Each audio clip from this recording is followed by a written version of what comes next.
Service and Education recipients, Mr. Jamie Sawatzky.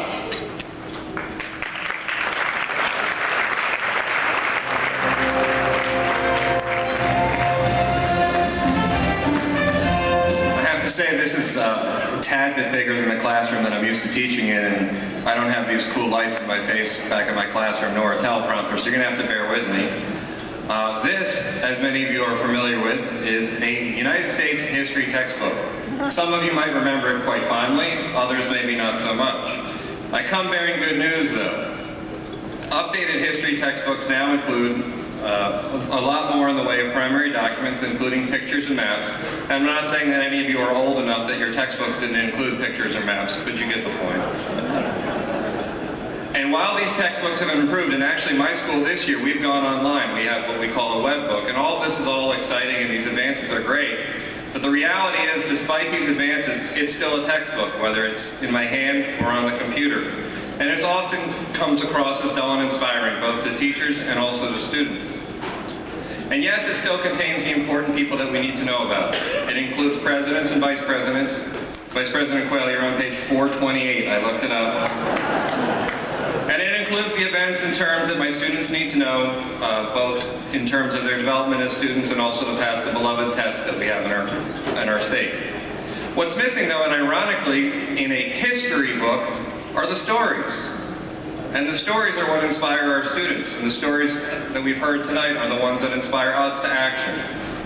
Instead, what happens is we often look, and history has a bad name, as being a dusty collection of facts marching down a meaningless timeline, because it's never put into full perspective, and the stories are never fully told. And sadly, textbooks are often overused, which leads to students' frustration. Case in point, each year I ask my students to illustrate history. Just draw me a picture of what history looks like to you. And I have some great students. They develop these abstract timelines, some with thematic concepts that are over my head, some that just make these connections throughout history, and others that just go ahead and draw something that looks like the front of this textbook. Then I have a smart kid who says, history looks like this, Mr. Sawatzky, and writes out H-I-S-T. But what really dismayed me this year when grading the notebooks was one young lady drew a picture of a textbook with her head right next to it sleeping and snoring. And I think we've all kind of heard that story before, or maybe I shouldn't use the word story, but we've all heard that before, how history comes across sometimes as dull. And I'm just as guilty. In my first year of teaching 11 years ago, when I was teaching World War II, I was kind of tied to this textbook. And the reason was I wanted to make sure in the teaching of World War II that all my students got the important information that they needed to about the leaders, the battles, the results, and so forth. And don't get me wrong, this textbook helped me through that first year. But what I was missing in teaching this was the primary document that's the most important. And primary documents are the big buzzword in history right now, in using primary document. The most important one, the one that I was missing, was using the people who were eyewitnesses to the war, or eyewitnesses to other events in history. So at the end of this unit, in which I kind of felt a little bit dismayed on how it had gone, one of my students, Lauren Hartley, came up to me and said, Mr. Sawatzky, is it okay if my grandfather comes in to talk about his experiences in World War II? I said, sure. I had never had a World War II veteran in the classroom. It sounded like a good experience to me.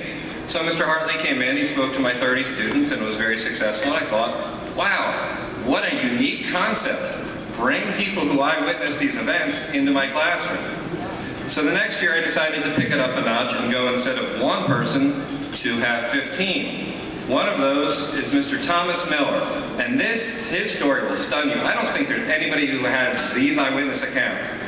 December 7th, 1941, Mr. Thomas Miller, Marine, was guarding an ammunition depot at Pearl Harbor. The Japanese were supposed to blow up that ammunition depot. For whatever reason they didn't, so Mr. Miller survived. 4 years later, Mr. Miller was at the flag raising at Iwo Jima, or at least he saw the flag raising from far away.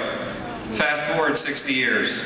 September 11th, 2001, Mr. Miller lived in Arlington, Virginia, and was a witness to the attack on the Pentagon in the 9/11 attacks. I can't think of anybody else who's had these experiences in their life. He's certainly one of a kind. The next year I said, well, this is going really great. I need to have more than 15. And other teachers were interested too. So then we upped it to 30. This is a picture of one of the people who came in once we made it to 30. This is Colonel Melvin Rosen. Colonel Rosen was a survivor of the Bataan Death March. But Colonel Rosen related in his stories and interviews with our students that what happened to him at the Bataan Death March was not as bad as what happened to him after the Bataan Death March. Now, you could learn about history, because there's one line in here, sorry, upset. There's one line in here about the Bataan Death March. That's it. Or you could find out what really happened by talking to somebody like Colonel Rosen. Now, Colonel Rosen was good enough to come to my school in 2003, 2004, 2005, and 2006. And when he passed away in 2007, and his obituary was in the Washington Post, I was moved to tears to read of all the accomplishments of this great man who was a colonel, that at the end of his obituary, he mentioned his visits to my school as one of the important things that he did with the community, or his wife put that on there, and that was a very important thing for me. So Colonel Rosen brought us up to 30. The next year we got to 45 World War II veterans, and we added civilians as well. Then we got up to 60, then 80, and finally we reached the number we've been shooting for, which was 100. And what had started as one veteran standing in front of one classroom had blossomed into an annual event with more than 100 eyewitnesses to World War II coming in to tell their stories via interviews with the 500 7th grade students at my school. It isn't that they would just come in and present, they would be interviewed. All told, the students conduct each World War II Oral History Day, which, by the way, I'm sure Mr. Brokaw would appreciate. We have dubbed the latest generation meets the greatest generation. All told, these students conduct 200 group interviews, with many of them being taped and sent on to the Library of Congress Veterans History Project. So we've really gone from 1 to 100, which is an outstanding accomplishment. And while time and reality, unfortunately, will dwindle that number back to 1, just as it has with World War I veterans, where there's only one left in our country today, Mr. Buckles, who's 110, I believe. This has really opened doors at our school, as we've created an oral history club where we interview people beyond World War II, Vietnam, Korea, Persian Gulf, current engagements. And I think in so doing, we've taught our students that history is much more than a dusty collection of facts marching down a meaningless timeline. And in fact, it's about the people. It's about people like you and me, but more importantly, the people that made sacrifices to make our lives better. And I want to end with a quote by James Baldwin, who kind of encompasses this view. And it's important for us to understand that people are trapped in history, and history is trapped in them. By bringing in veterans into the classrooms, you allow that connection to happen across generations, and it's a wonderful and powerful thing. Thank you.